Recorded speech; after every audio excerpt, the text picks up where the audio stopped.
আমি Arman Hossain Shantomariam university of creative technology থেকে।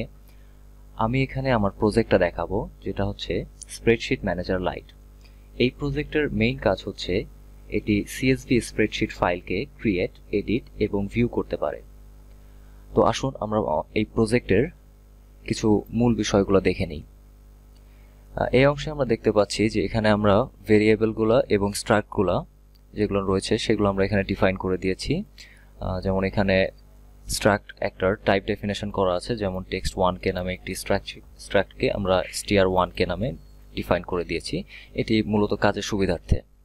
আর এখানে আমরা ফাংশনগুলোকে আগে রেফারেন্স করে দিয়েছি যাতে আমরা ফাংশনগুলো এরপরই ঠিকমতো ইউজ করতে পারি।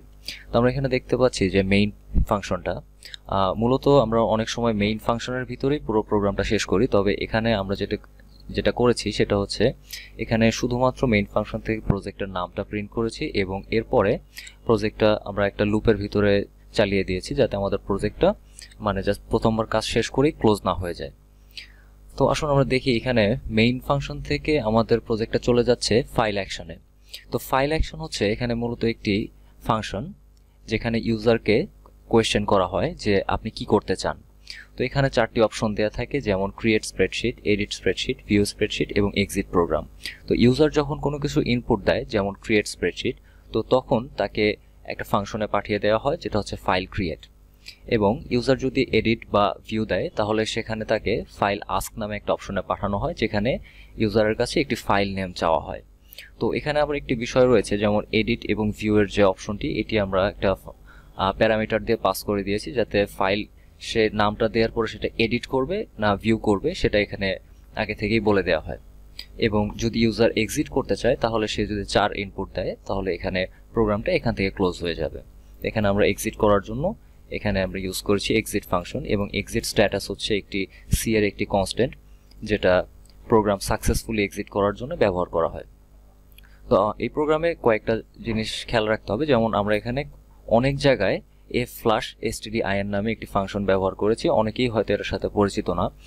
এটির মূলত কাজ হচ্ছে যে এই ফাংশনটি আমাদের অনেক সময় দেখা যায় উইন্ডোজের ক্ষেত্রে যখন আমরা স্ট্যান্ডার্ড ইনপুট নেই, তো তখন দেখা যায় অনেক সময় স্ট্যান্ডার্ড ইনপুটটি একটু জ্যাম হয়ে যায় বা অন্য কোনো প্রোগ্রাম বা প্রিভিয়াস ইনপুটটা লক হয়ে থাকে। তো এই জন্য আমরা ফ্লাশ করে নিই যাতে আমাদের স্ট্যান্ডার্ড ইনপুট চ্যানেলটা জ্যাম বা বন্ধ না হয়ে থাকে। তখন আমরা এখানে নেক্সট পার্টে চলে যাই। এখানে একটি ফাংশন রয়েছে সেটা হচ্ছে ফাইল আস্ক নামে, এবং এখানে একটি ভ্যালু পাস করা হয়েছে মোড নামে। তো এখানকার বিষয়টা হচ্ছে এখানে যখন এই ফাংশনে আসে তখন ইউজারের কাছে একটি ফাইল নেম চাওয়া হয়। তো এই ফাইল নেমটা যখন এখানে ইউজার ইনপুট দেয় সেটিকে এই প্রোগ্রামটি খুঁজে দেখে যে ফাইলটা রয়েছে কিনা। যদি সিস্টেমে ফাইলটা অলরেডি থাকে তাহলে ফাইলটা এডিট বা ভিউয়ের জন্য এর মাধ্যমে পাঠিয়ে দেওয়া হয়। আর যদি ফাইলটা না থাকে তাহলে ইউজারকে এরর মেসেজ দেওয়া হয় যে ফাইলটা এক্সিস্টিং না বা ফাইলটা নেই। তো তখন ইউজারকে আবার সেটা ইনপুট দিতে বলা হয়। তখন আমরা মনে করি যে ফাইলটা রয়েছে, তাহলে ও চলে যাবে হচ্ছে ফাইল পার্টস নামে একটা অপশনে। তো ফাইল পার্টস হচ্ছে এই ফাংশনটা যেখানে মূলত ফাইলটাকে ওপেন করে ওর এই প্রোগ্রাম তার নিজস্ব একটা অ্যারের মধ্যে রাখে। অ্যারে বা প্রথমে এটাকে একটা ডাটা মোডে ওপেন করা হয়, অর্থাৎ ফাইলের যে ক্যারেক্টার ওয়াইজ রিড করে সেটাকে স্টোর করা হয় এবং তারপরে এটাকে একটা অ্যারের ভিতরে রাখা হয়। তো এখান থেকে মূলত আমরা ফাইলটাকে স্প্লিট করি, যেমন লাইন ওয়াইজ। প্রত্যেকটা লাইন এখানে আমাদের জন্য একটি করে রো, এবং প্রত্যেকটা কমা সেপারেটেড যে অংশটা থাকে সেটা হচ্ছে একটা করে কলাম। তো এই ফাংশন দিয়ে আমরা এখানে কলাম আর রো সেপারেট করে নেই, এবং তারপরে ফাইলটা আমরা শুধু এডিট বা ভিউর জন্য ওপেন করেছি কিনা সেই অপশনটা এখানে বলে দিই। তো যখন আমরা এটা পাস করে যাই এরপরে চলে আসে আমাদের আরেকটা ফাংশন যেটা হচ্ছে ফাইল ডিসপ্লে। তো ফাইল ডিসপ্লে ফাংশনটা আমাদের এই প্রোগ্রামের মূলত আসল অংশ, যেখানে আমরা ফাইলটাকে খুব সুন্দরভাবে প্রদর্শন করতে পারি। যেমন আমরা অনেকে মনে করি যে সি এর প্রোগ্রাম, যেটা সিতে ব্ল্যাক স্ক্রিনে হোয়াইট ফন্ট, এটা দেখতে অনেক সময় খুব একটা সুন্দর লাগে না, বা জিনিসটা দেখতে অনেক সময় মনে হয় যে কেমন বিশ্রী টাইপের একটা প্রোগ্রাম হবে না। তবে বিষয়টা এরকম না, সি দিয়ে অনেক সুন্দরভাবে আউটপুট দেওয়া যায়। তো এর জন্য একটু কষ্ট করতে হয়। যেমন এখানে আমরা কিছু বিউটিফিকেশন বা প্রিটি প্রিন্ট নামের যে বিষয়গুলো থাকে সেটা এখানে করেছি। তো এখানে আমরা দেখতে পাচ্ছি যে একটা ফাংশন এগুলো মূলত হচ্ছে প্রিন্টএফ এর ফাংশন। আমরা সাধারণত এগুলো এড়িয়ে যাই, তবে এই প্রিন্টএফ এর এবং স্ক্যানএফ এর মধ্যে অনেক অ্যাডভান্স অপশন রয়েছে যেগুলো ব্যবহার করলে সি দিয়ে অনেক সুন্দর সুন্দর প্রোগ্রাম করা সম্ভব। তো আমরা এখানে যে কাজটি করেছি সেটা হচ্ছে এখানে প্রোগ্রামের যতটুকু দরকার অতগুলো ড্যাশ এখানে আমরা ইউজ করব, এবং এই সংখ্যাটা ডিপেন্ড করবে কলামের যতগুলো ক্যারেক্টার রয়েছে তার উপরে। তো আমরা এটা যখন প্রোগ্রামটা রান করাবো তখন আমরা এর ব্যবহারটা দেখতে পারবো। তো এরপরে আরো কিছু অপশন রয়েছে, যেরকম এখানে আমরা ব্ল্যাঙ্ক স্পেস দেওয়ার ব্যাপারে কিছু কাজ করেছি। তো এখানে আমরা এর পরের ফাংশনটা দেখি, ফাইল ক্রিয়েট। ফাইল ক্রিয়েটে মূলত আমরা যে কাজটি করি সেটা হচ্ছে একটা নতুন ফাইল ক্রিয়েট করার জন্য এই ফাংশনটা কল করা হয়। তো এখানে ইউজারের কাছে একটি ফাইল নেম চাওয়া হয়, যে ফাইলটা আমরা কি নামে ক্রিয়েট করব। তো এখানে এই ক্ষেত্রে একটা জিনিস বলি, যে এখানে যদি ফাইলটা অলরেডি থাকে তাহলে ইউজারকে বলে দেওয়া হয় যে ফাইলটাকে আমরা ওভাররাইট করব কিনা। তো যদি আমরা ওভাররাইট করি তাহলে যদি পুরাতন যে ফাইলটা রয়েছে এই নামে একই নামে যদি ফাইল থেকে থাকে তাহলে সেই ফাইলটা রিপ্লেস হয়ে যাবে। তো যেহেতু একটা পুরাতন ফাইল যদি রিপ্লেস হয়ে যায় তো সেটা অনেক সময় আমরা চাই না, যে দেখা গেল আমাদের প্রয়োজনীয় কিছু কোনো তথ্য থাকতে পারে সেখানে। তো এই জন্য আমরা ইউজারকে আগেই একটা নোটিফিকেশন দিয়ে নিই যে ফাইলটা অলরেডি এক্সিস্টিং, এবং আপনি যদি চান তাহলে এটা এখানে ফাইলটাকে রিরাইট করতে পারেন। তো যাই হোক, যদি ফাইলটা থাকে তাহলে এটা করলাম, এবং তারপরে এখানে আমরা চলে আসতেছি যে এখানে যে বিষয়টা দেখতে পাচ্ছি সেটা হচ্ছে আমাদের কলাম। আমরা এখানে মূলত কলাম এবং রো ওয়াইজ ফাইলটাকে অ্যারে, আমাদের যে অ্যারেটা আছে সেটাকে সুন্দর করে সাজিয়ে নিয়ে ফাইলের মধ্যে আমরা রাইট করে দিই। তো এখানে আমরা দেখতে পাচ্ছি যে এডিটের যে ফাংশনটা, এই এডিটটা মূলত আমাদের এখানে সবচেয়ে বড় ফাংশন, এবং এর মধ্যে অনেকগুলো অপশন থাকে। এটা যখন আমরা রান করব তখন এর বিভিন্ন পার্টগুলো আমরা দেখাতে পারবো। এখানে যেমন একটা ছোট্ট উদাহরণ দিই, সেটা হচ্ছে অ্যাড রো নামে একটা ফাংশন রয়েছে। অ্যাড রো নামে একটা অপশন রয়েছে, মূলত আমরা তো একটা ফাংশনের ভিতরেই আছি। তো এখানে যে অ্যাড রো, যখন ইউজার যখন অ্যাড রো লিখে ইনপুট দিবে তখন আমরা এই অপশনটার মধ্যে চলে আসব।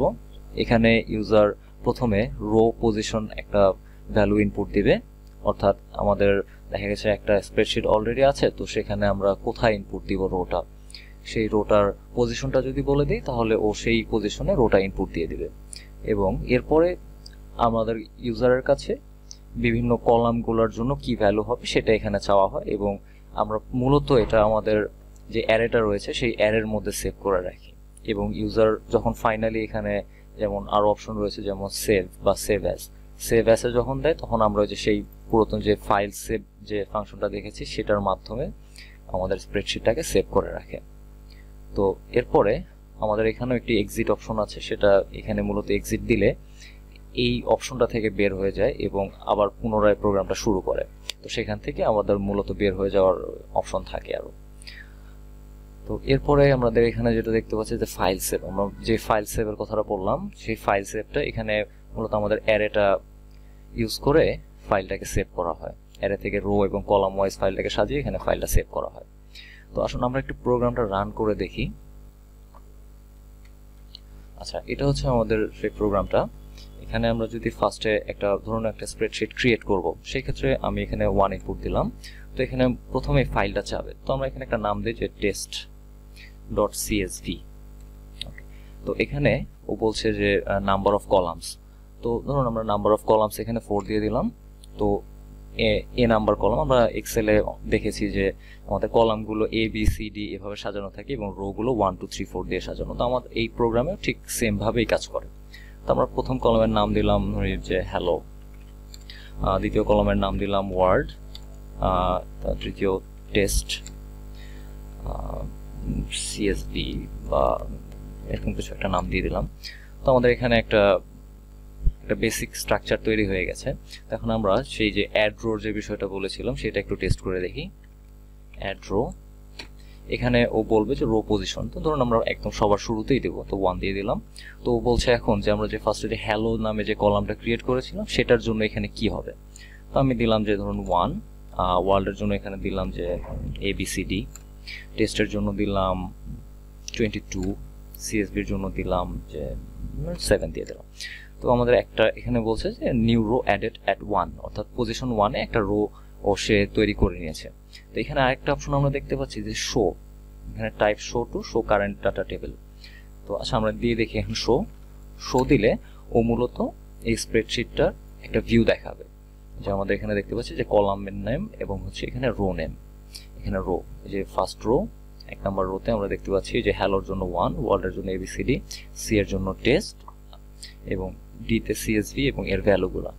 আচ্ছা, আমরা আরেকটা রো এখানে অ্যাড করি।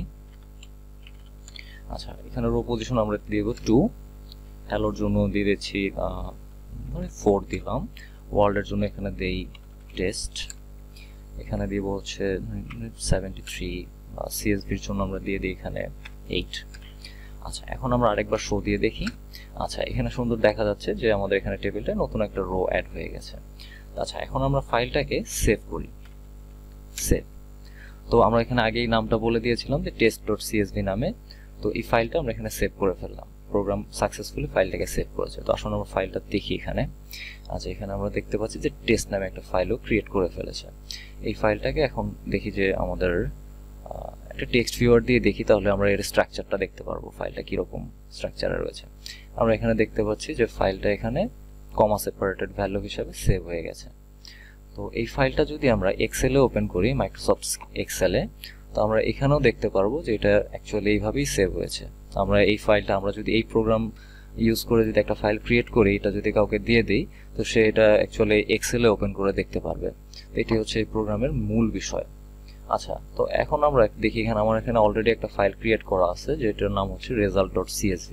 তো এটা মূলত এক্সেলে তৈরি করা একটা ফাইল। এখানে মূলত কিছু স্টুডেন্টের রেজাল্ট দেয়া আছে। এই ফাইলটাকে দেখি যে আমাদের এই প্রোগ্রামটা দিয়ে রান করানো বা লোড করা যায় কিনা, আমরা ভিউ করব মূলত। তো এখানে ভিউয়ের জন্য আমরা দিয়ে দিলাম result.csv। আচ্ছা, এখানে চলে আসছে ফাইলটা।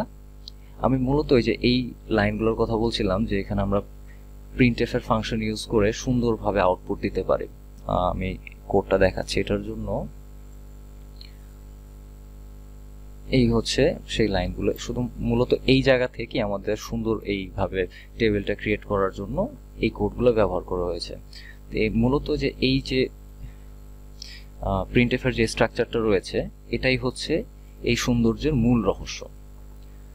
তো এখানকার যে এখানে কতগুলো ড্যাশ হবে, এটা ডিপেন্ড করে হচ্ছে এই যে এই লেখাগুলো রয়েছে, এই সোশিওলজি যেটা রয়েছে, এটার যে টোটাল লেন্থ তার উপরে।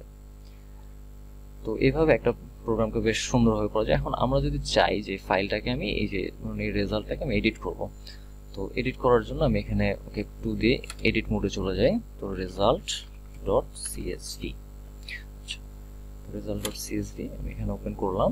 এখন এটা এডিট মোডে চলে আসছে। তো সাপোজ আমি এখানে এই কলামটা এডিট করব। এখানে হাসান নামে একজন আছে, তার ইংলিশের রেজাল্ট হচ্ছে 88। তো আমি এটাকে সাপোজ 90 করব। তো এটার জন্য আমার কি দরকার, আমার দরকার হচ্ছে আমি এখানে দেখব যে এর রো এবং কলাম পজিশন, এটা হচ্ছে সি, পাশ থেকে সি এবং এই পাশ থেকে হচ্ছে 1। তো আমি এখানে লিখলাম C1। তো এখানে C1 এর ভ্যালু হচ্ছে 88। তো আমি যদি এর নতুন ভ্যালুকে 90 করে দেই, তো এখানে বলছে C1 ভ্যালু মডিফাই। আমি এখানে আবার শো দিয়ে দেখি। তো এখানে শো দিলে এখানে দেখা যাচ্ছে যে এই ভ্যালুটা এডিট হয়ে 90 হয়ে গেছে। এবং আমি যদি এটাকে এখন সেভ দেই, তাহলে ফাইলটা সেভ হয়ে যাবে। এবং আমি যদি এটা আবার এক্সেল ওপেন করে দেখি, তাহলে আমি দেখতে পাচ্ছি যে এখানে হাসান C1 এর ভ্যালুটা এখানে 90 হয়ে গেছে। তো এটাই হচ্ছে এখানকার মূল বিষয়। এবং আমরা দেখি তাহলে প্রোগ্রামটা এখানে আমরা এক্সিট করে দিই। এক্সিট, প্রোগ্রামটা সাকসেসফুলি ক্লোজ হয়ে গেছে। তো আপনাদের সবাইকে ধন্যবাদ আমার প্রজেক্টটা দেখার জন্য। Thank you.